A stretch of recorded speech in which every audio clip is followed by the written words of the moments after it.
There's something about Grand Theft Auto San Andreas that just feels off. Not in a bad way, but in a way that's hard to describe. It's not a horror game, it's not trying to scare you, yet when you play it alone, late at night, there's this quite uneasiness to it. It's in the colors, the sound design, the silence between the chaos. San Andreas is one of those games that manages to feel alive, but also strangely empty. And for years, players have tried to figure out why. When you first load into the San Andreas, the world feels massive. It's a living, breathing version of early 2000s California. Cities, deserts, forests, all connected seamlessly.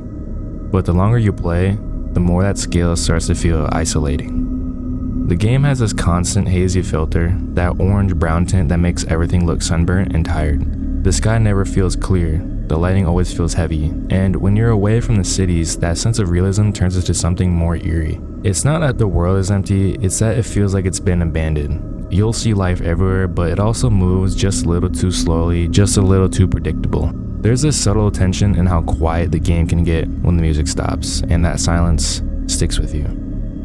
What makes it even more interesting is that none of this was really intentional.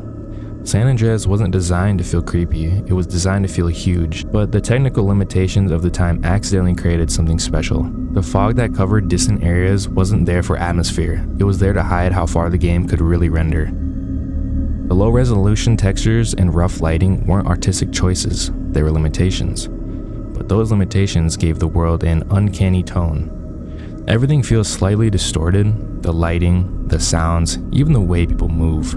The result is this weird mix between realism and unreality. It feels believable, but it also feels wrong. And that tone ended up being more effective than any intentional horror game design. As the game grew in popularity, that atmosphere started to influence the community. By the late 2000s, people weren't just playing San Andreas for the story anymore. They were exploring it, studying it, and myth hunting it. Early YouTube was filled with videos about strange things in San Andreas, which would include Bigfoot, Leatherface, Slender Man, and CJ's mom's ghost. There's many myths out there, and that just to name a few. They weren't necessarily jump scares, they were kind of more just like creepy, and it made you just curious if they were actually in the game or not. And people were drawn to how mysterious the world felt. They'd make videos going around the map looking for hidden characters, unknown symbols, or unused locations.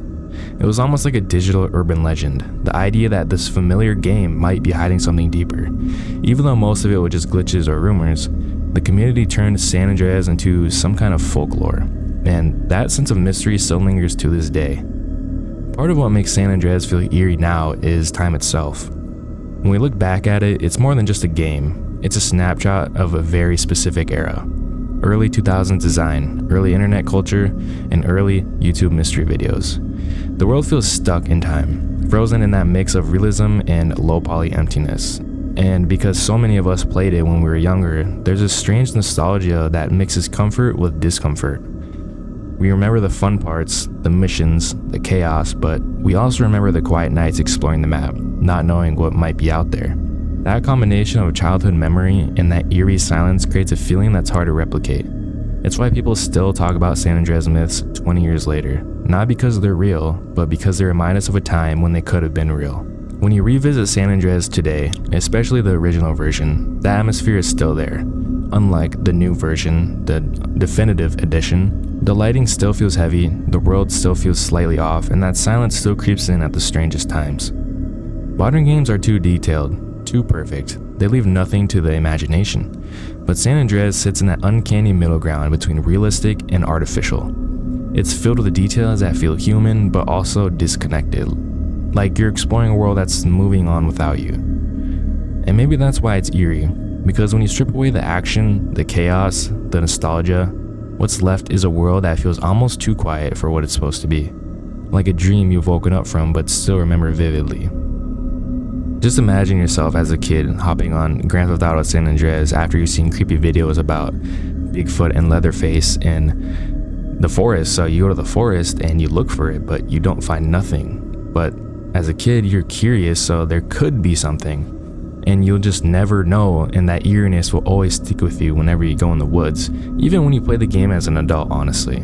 Like when I play the game, I get creeped out in the woods because that eeriness just stuck with me throughout the years. GTA San Andreas isn't scary because of what's in it, it's scary because of what it makes you imagine. It's the atmosphere, the silence, the fog, the sense that you're in a world that's alive but somehow detached. And maybe that's why people still talk about it. Not just because it was a great game, but because it felt different. It felt mysterious, lonely, and strangely human.